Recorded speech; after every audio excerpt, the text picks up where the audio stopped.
You're not really saying that music can kill, are you? Yes, I am.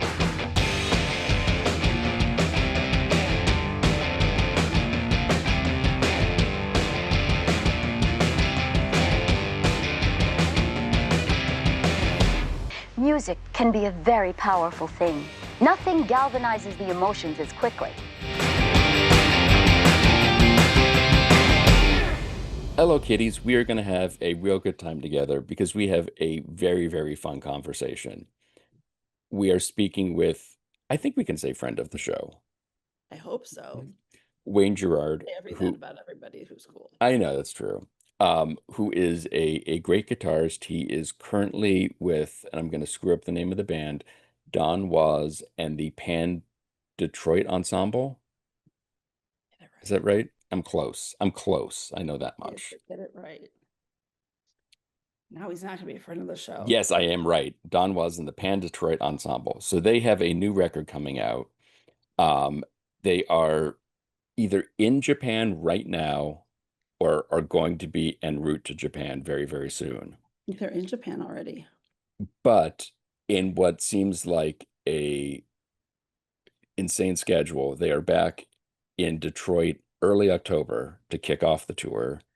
They're going to be in Philly later on in the year. But what's really cool is, so it's jazz, but I know part of the tour or the whole tour, they are playing either selections from or all of the Grateful Dead's Blues for Allah, which is fascinating. And after a conversation, I put that record on again, and I forgot like how lovely it is and how very jazzy it is. It's cool. We should also note another friend of the show. I think you got this email from Jamie. Her nephew is appearing on stage at the Greek on April 25th next year, celebrating 50 years of Love at the Greek, Neil Diamond Forever. Oh. So the reason she's sending this out, she said it's the year of Neil Diamond with the film Song Sung Blue, Beautiful Noises on Broadway.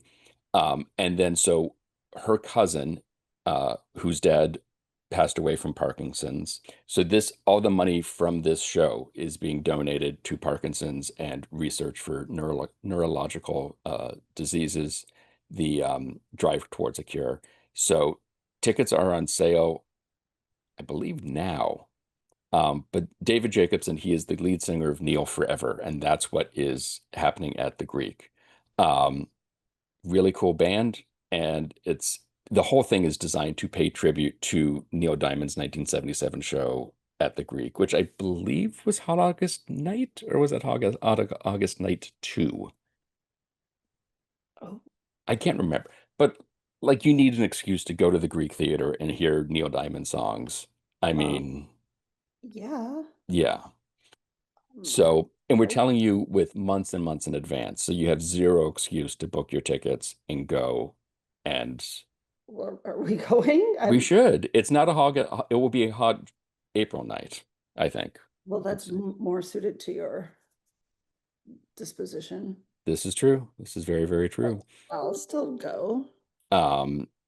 Yeah, so spread the word, wake the kids, phone the neighbors. That is happening.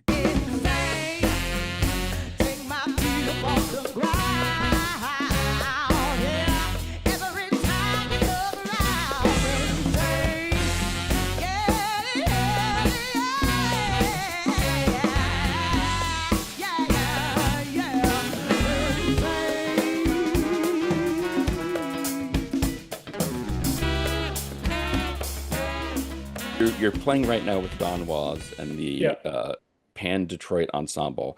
How did you first connect with him? So it's a long, convoluted story, but a lot of it, of course, is networking and who you know and who you're playing with. But there is an artist, a saxophone player in Detroit named Dave McMurray, who was in the original Was Not Was with Don. Mm-hmm. When Was Not Was ended, Dave went on to kind of have, he dabbled in contemporary jazz, but kind of went more experimental jazz, I guess. And got a deal when Don became president of Blue Note Records. Dave contacted him, said, "Hey, I'm working on a project. would you be interested in the project? He said, sure, let me hear it. Um, and so he signed Dave on the spot. Dave put out two records, which did fairly well, but Don was kind of breaking into the Grateful Dead market through playing with Bob Weir and the Wolf Brothers. And so he made a suggestion to Dave that it hadn't been done in years or done in the way that Dave would do it, but maybe we could do like a jazz version of Grateful Dead tunes. That way you could still keep your jazz pedigree, but we could start to move you into the Grateful Dead market and do some of those festivals and some of those gigs, which is exactly what happened. Um, Don came to see the band um, probably at the release party of the second record. And that's when I first met Don, and he was just like, "Oh shit, you guys got something going on." So basically, me, the drummer, and the keyboard player are from David's band. Yeah. So when Don was putting his band together, and he wanted to use all Detroit guys, he's like, "Well, you guys already have the vibe. You have a relationship with each other. You kind of know the music. Let's just roll with this." Yeah. So. And are you still doing Dead songs? Is that kind of the we- basis for everything? So what's funny about that is now that we're playing with Don, couple things are true, which are we don't really do that much dead material anymore. It's more like what is happening in the mind of a guy who's loved all kinds of music for the last 50 years. So we play everything from Curtis Mayfield to Yusef Lateef to some dead songs. It spans the gamut.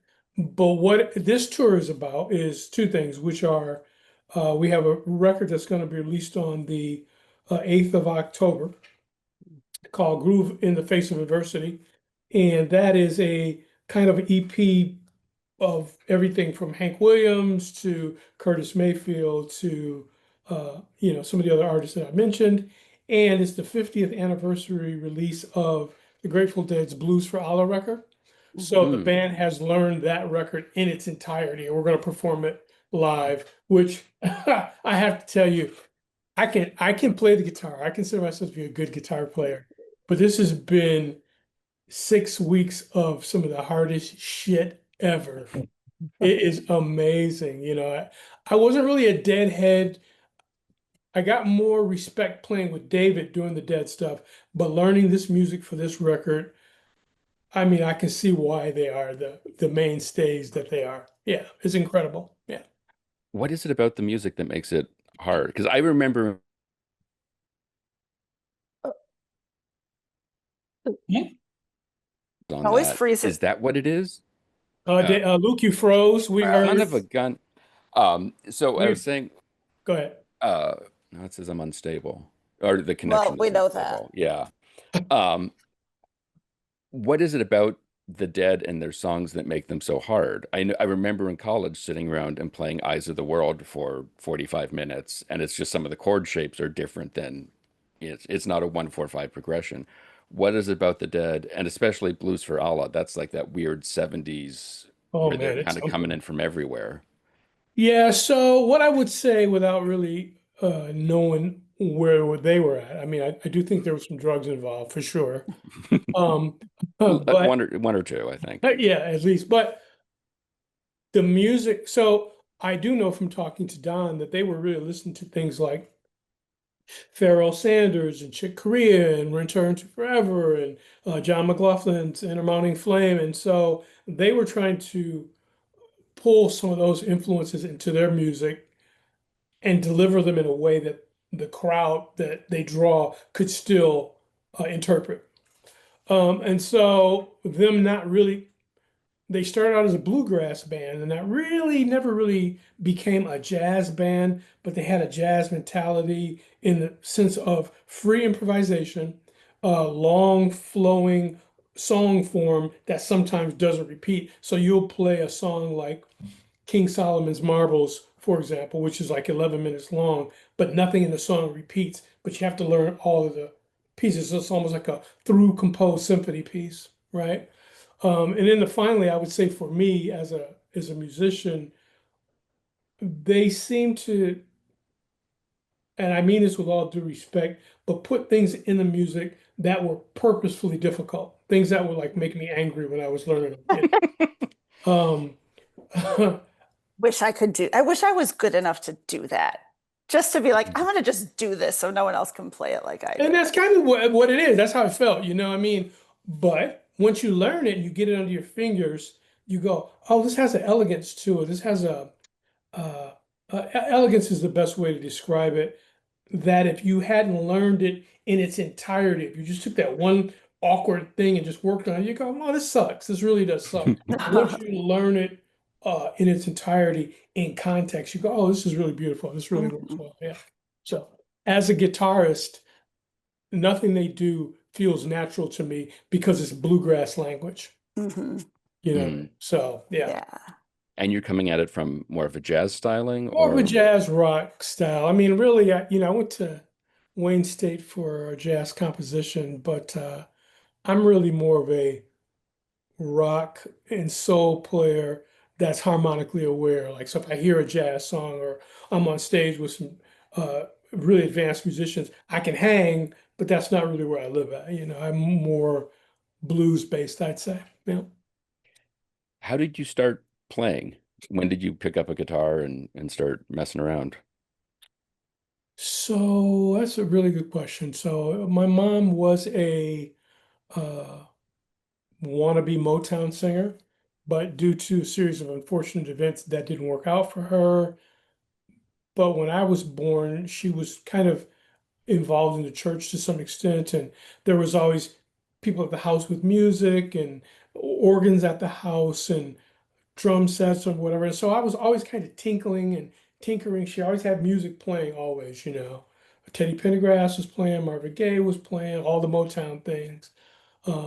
Otis Redding was a big thing in my house. And so it was just always in my ears, right? And I wanted to play something. She didn't really want drums in the house, too loud. Mhm. The No one organ, ever wants oh my drums. God. Yeah, yeah. Yeah. The Except for organ aunts just, and uncles. Aunts and yeah, uncles always want drums in but everyone that's because they else's can go house. home. Right. Yeah. That's because they can go home. Right. Yeah. I always buy drum kits for my nieces and nephews. So a friend of mine had a guitar.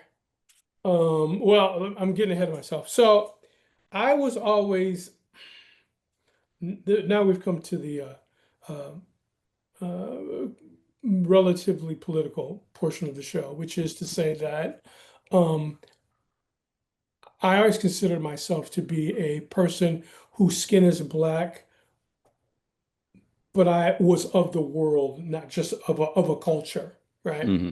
And so my interest, because her musical input was so varied, and the people who would come to the house, it was everybody. It's white, black, Puerto Rican, you know, Greek, Indian. It was everyone. And so I had a real high level at that time developed worldview, right? And so since I wanted to play the guitar and it was not really locked into a thing, I kind of gravitated to rock music because the guitar was so prevalent in that music. Um, Friend of mine, a cousin of mine, won tickets to go see Kiss at Cobo Arena when they filmed the Kiss Alive record, when they Oh, recorded it. And nobody that she knew was really into rock music at that time, like we were. And so she's like, well, do you want to go? And I was like, sure. And going to that concert kind of cemented for me what my journey was going to be, what my path was going to be. So, to answer your question, that was the impetus behind it. Friend of mine, I used to go to his house and hang out. In his basement was a finished rec room, and in the corner was a guitar with four strings on it that his brother had left when he went to college. And I said to him, hey, you know, I see that guitar that's here all the time. Can I have it? And he says, if you give me your weight set, I'll give you the guitar. Great trade. So very good trade. I gave him my weights and off we went. There were only four strings on it. So Okay. I didn't realize that it was supposed to have six strings on it. And so I played four-string guitar, which turned out to be bass for quite a while. I played bass for years. And then I realized I couldn't really write songs on the bass like I wanted to and get into harmony and things like that. So I moved to the guitar, and there you have it, you know. Hmm. Were you always in bands growing up?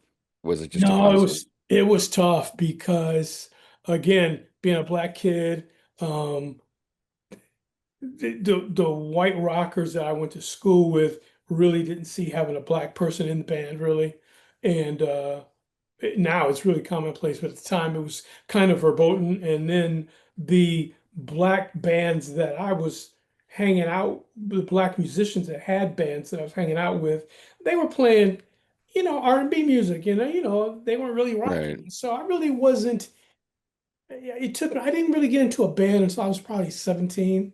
Put it together with people from the neighborhoods, and it was a mixed band. Hmm. And Capital Punishment was the name of the band. That's That's a probably good what name. It's a A good good band name. name. Yeah. that's probably what it sounded like too, is Capital Punishment.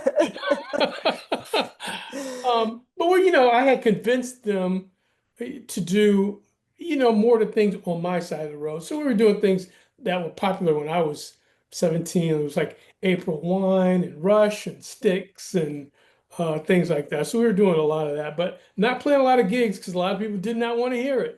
So we I did a lot of garage work, yeah. You know.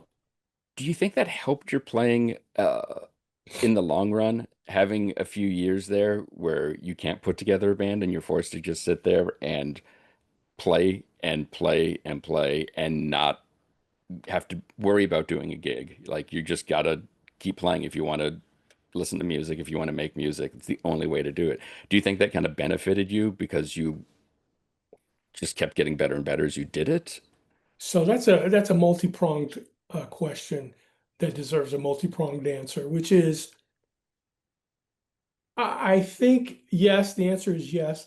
Ultimately, it benefited me because I did not, as a guitarist, we didn't pick a lane to lock into, right? So it's just like, all right, I'm gonna be a classic rocker, and that's what I'm gonna do because there was no musical focus. The focus was the guitar, and that was broad. And so it was everything from, Joe Pass to Wes Montgomery to Jimi Hendrix to Santana. I went through all of it. Neil Schon from Journey to Al Di Meola to John McLaughlin. I went through all of it. And so it gave me a eye and a focus that I wouldn't have had on the instrument if I was just playing one kind of music.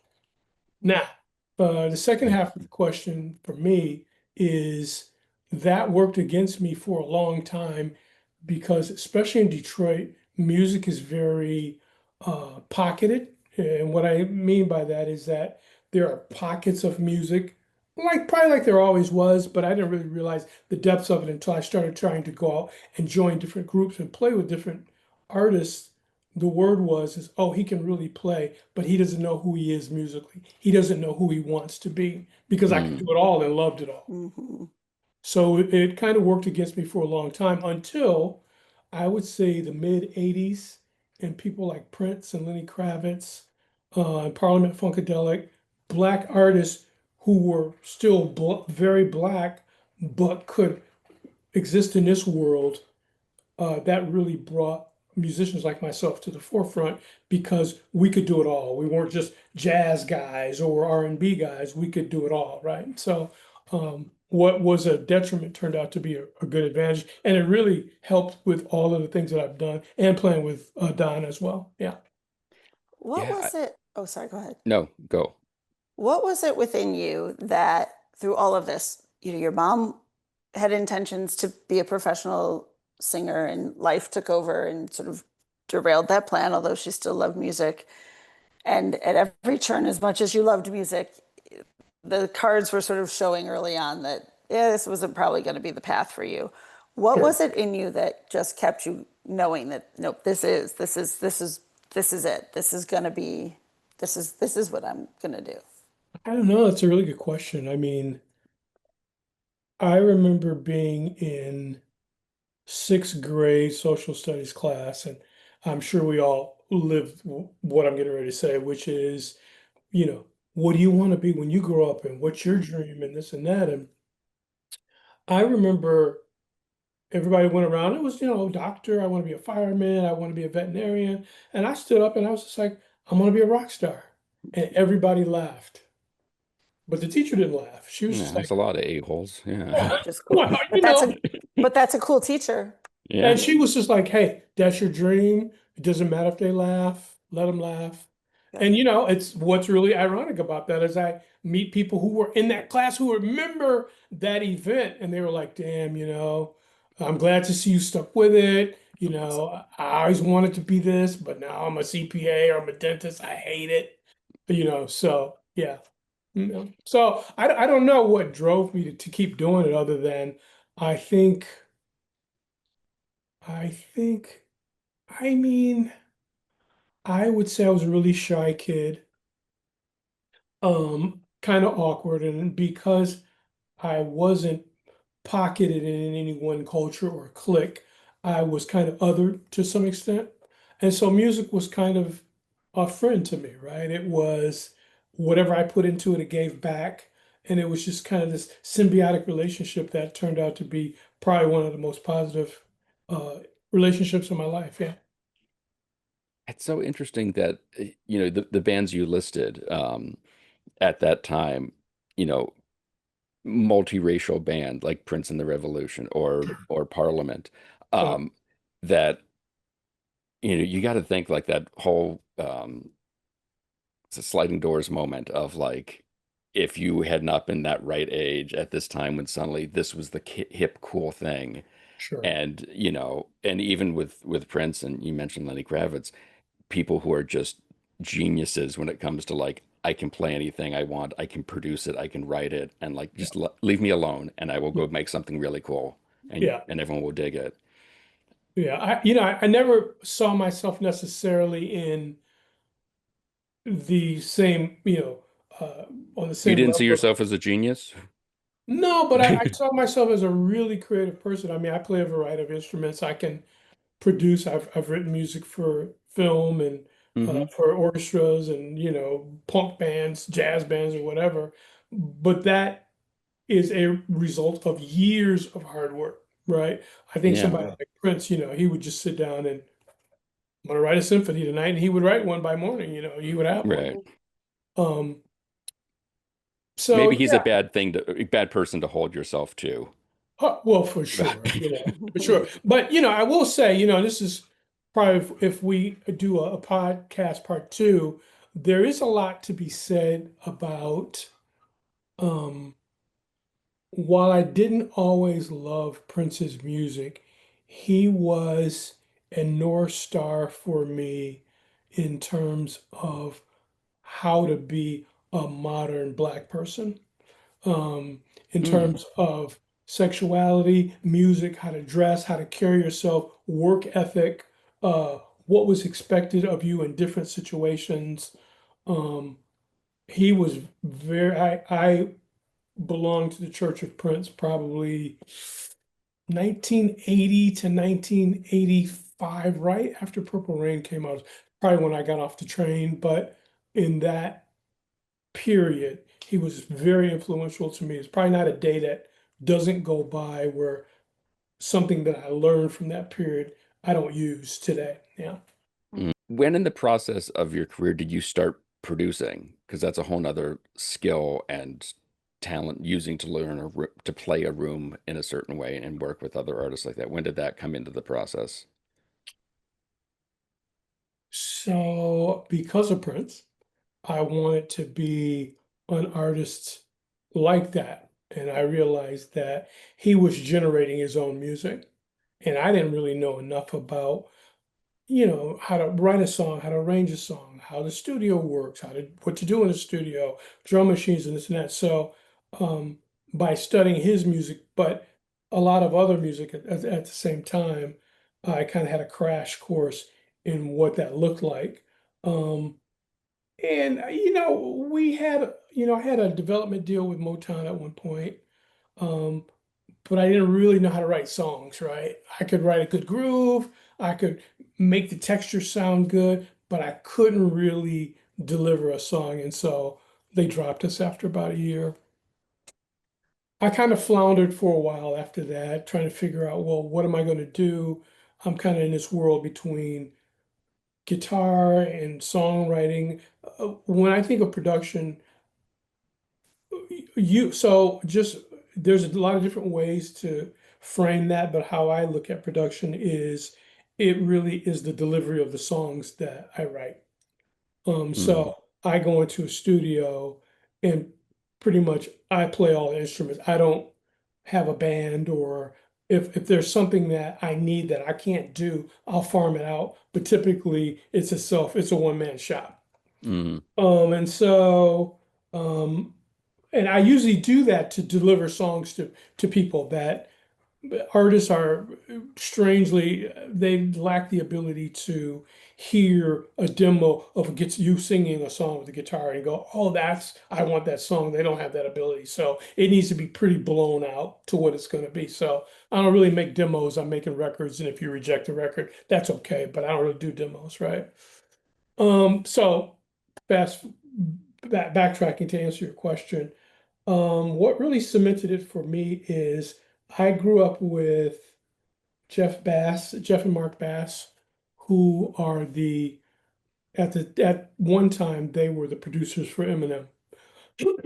Jeff Bass wrote Lose Yourself and a lot of the big hits. A lot of people think that Dr. Dre wrote a lot of the hits, but actually Jeff wrote almost all of the really hard hitting Eminem records except for, like My Name Is and things like that. But Jeff wrote a lot of them. But anyway, once I realized I wanted to get into production, I hooked up with Jeff again, and he kind of took me under his wing in terms of this is how you make a record, this is what you do, this is what you don't do, this is the kind of work ethic that you have to have.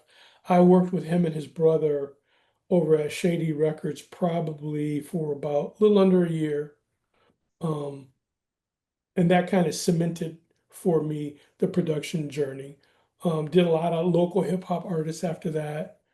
Had a little regional success, kind of branched off into finally doing rock groups and some other jazz artists. And yeah, I'll leave it there. But that's the answer to your question. Yeah. So when I was working with Jeff and Mark, it was Yeah. actually in the uh, 8 Mile period. Uh-huh. Uh, 50 Cent had just gotten signed. I remember the day he came over to the studio for the first time. Um, him and the other two guys in G Unit, which was very exciting. They were huge, just like the Avengers walking in. But Yeah. they had this incredible work ethic. But that's another thing I saw. That's the one thing I would say I learned from a lot of these people is work ethic. It's not that you have to be the most talented, but no one's going to outwork me, right? Right. I think that is really important. I really learned how important that is. Well, Yeah, and you're constantly balancing because I know we haven't even touched on some of the aspects of what you do yeah, musically and professionally musically, and you are constantly balancing these like arms of this tree yeah, basically in the industry. And your work ethic is unreal, but to be able to do that in any industry is unreal. But you're working hours on top of that in time zones, and yeah, because the music industry knows no time zone and yes. knows no clock, Right. obviously either. Right. How do you maneuver that? It's tough, it cost me my first marriage for sure. Um, it's about time management, when I, my, catchphrase used to be grinding while you're sleeping, because I would sleep 3 hours a night and the rest of the time would be spent working on music, right?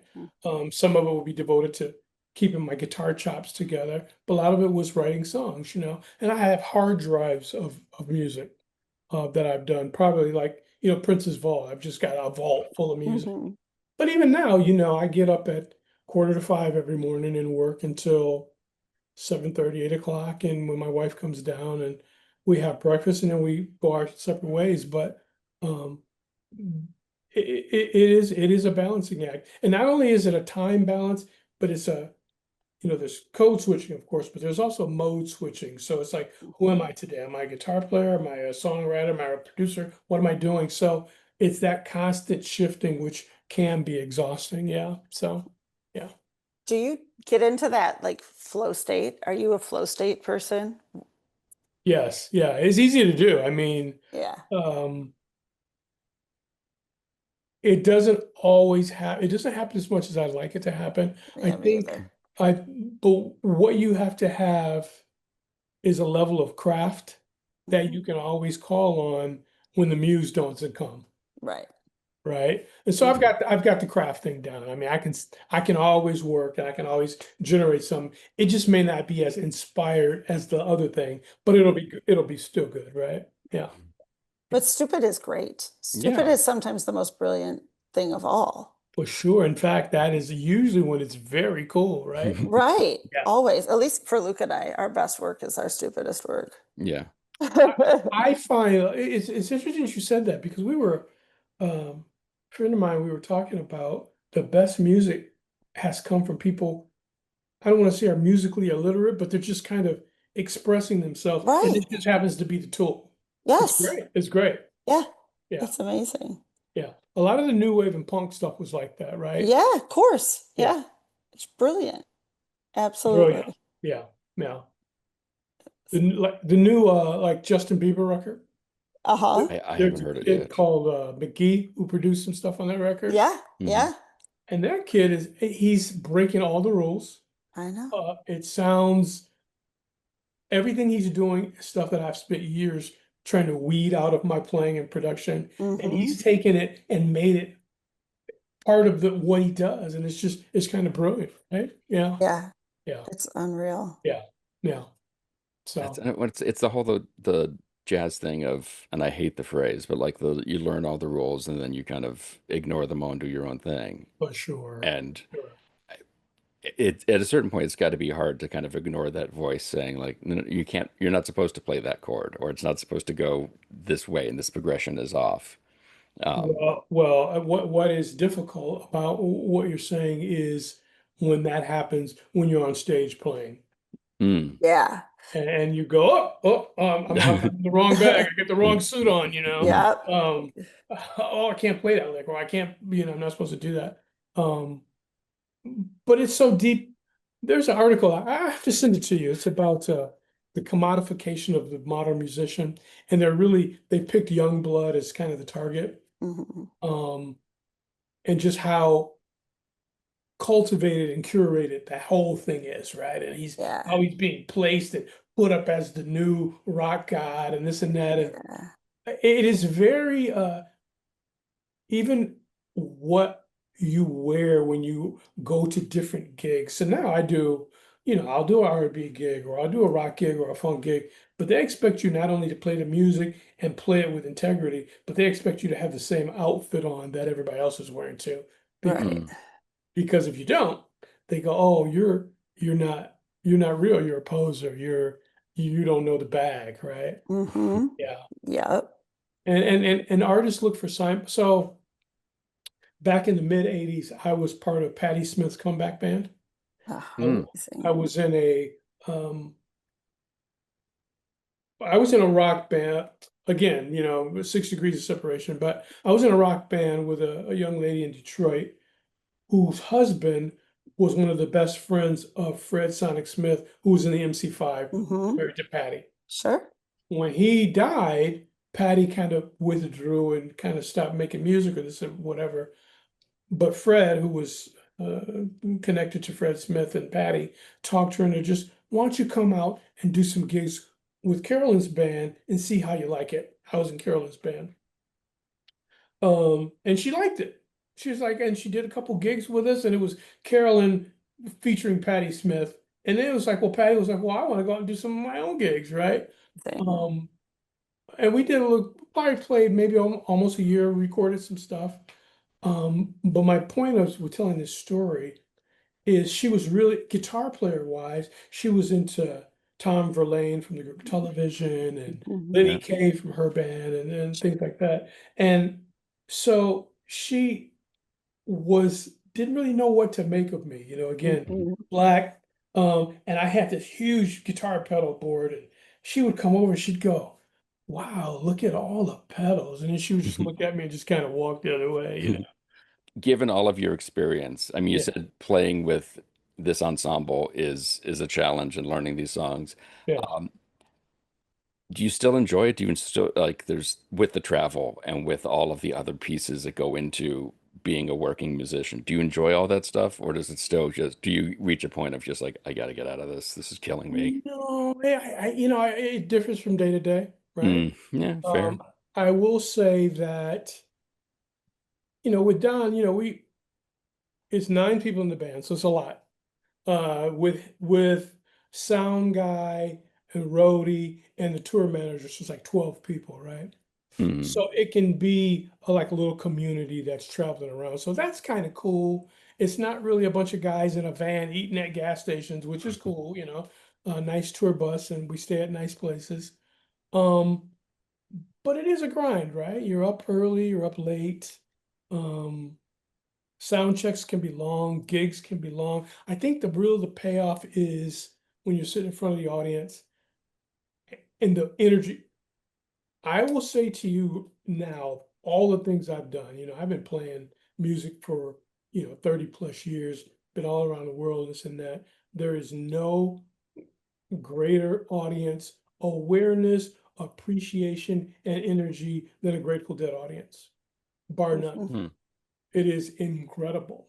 And the appreciation and just the, you see them and you think they're not paying attention and they're dancing and they're spinning around and they all get their tie-dye shit on, but they are hearing every note and they appreciate every note. And when that show is over, they come to you. Sometimes they're crying. mm, Oh, and it is really something. So I'm saying all this to say that that's where the payoff is. For me personally, I've been playing guitar forever, right? And so I love playing the guitar, but I like writing music and producing music more. mm. I Uh, really like delivering a product, writing and being inspired to write. Artists inspire me, other songs inspire me. When I hear something, I go, "Oh, I want to write something that's going to make me feel like that song makes me feel."